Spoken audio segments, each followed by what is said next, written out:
Ini Jakarta jadi nggak sih bikin electronic road pricing? Kan udah rame tuh beritanya pengen dibikin ada jalan berbayar. Bahkan sejak zamannya Ahok nih. Cuman kabar-kabarnya nih info ordalnya di periode Mas Pram ini bakalan jalan nih namanya ERP. Ya kita kalau ngomongin di luar negeri nih ya namanya buat mengendalikan kemacetan itu bukan ganjil genap, itu bukan 3-in-1, bukan. Yang pakai gage itu di India. Kalau kita berkaca ke negara maju kayak di London, kayak di Cina pakainya itu ERP. Nah sekarang di Jakarta ini peraturan ERP emang lagi digodok nih. Dia udah masuk ke rancangan Perda tentang pengendalian lalu lintas secara elektronik. Ini udah digodok sejak tahun 2023 sebelum eranya Mas Pram. Nah, cuman sekarang yang lagi didebatin adalah teknisnya. Kira-kira mau bikin ERP-nya di mana? Mau bikinnya itu di koridor Tamrin kah, di Sudirman kah, atau di mana? Nah, cuman kemarin tuh ada anggota dewan dari PKS yang ngasih ide berlian banget tuh. Namanya Pak Koirudin, ini merupakan ketua fraksinya PKS. Dia bilang, bikin aja ERP di semua jalan masuk ke Jakarta. Berarti kalau begitu kan bikin ERP di Lenteng Agung, Ciputat, bikin ERP di Kalimalang, bikin ERP di Darmogot. Itu pertama nih ya Pak Koirudin nih ya, kalau diterapin beneran tuh pertama orang ngamuknya sampai pol bikin ERP di Darmogot bisa pada terbulak balik orang keselnya, orang nggak ada pilihan selain naik mobil dikasih ERP. Yang kedua nih diketawain tuh sama orang London, mana ada ERP dibikin seluas itu buat masuk ke provinsi, nggak ada. ERP itu ada yang diterapinnya berbasiskan koridor, misalnya lo pilih koridor Tamrin nih, udah semua Tamrin di ERP kan kayak gitu tuh, kebanyakan orang pakainya begitu. Ada juga yang berbasiskan kordon, misalnya kordon itu based on wilayah nih, misalnya semua orang yang mau masuk ke Blok M itu kena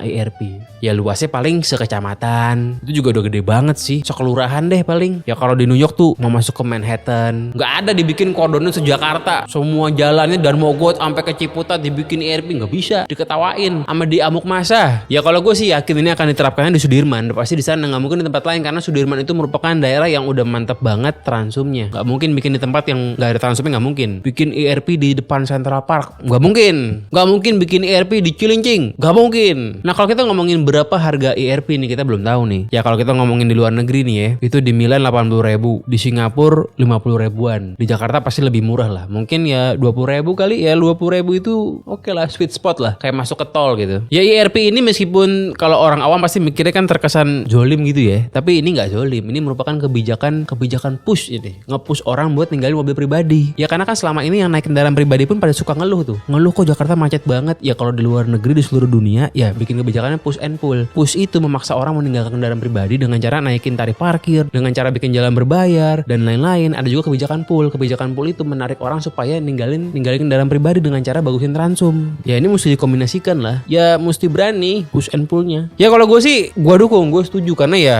kalau gue ke Sudirman gue nggak pernah bawa mobil, pasti naik MRT ya karena lebih gampang, lebih murah, lebih enak. Ngapain bawa mobil? Kalau ke Cilincing dan Mogot gue bawa mobil.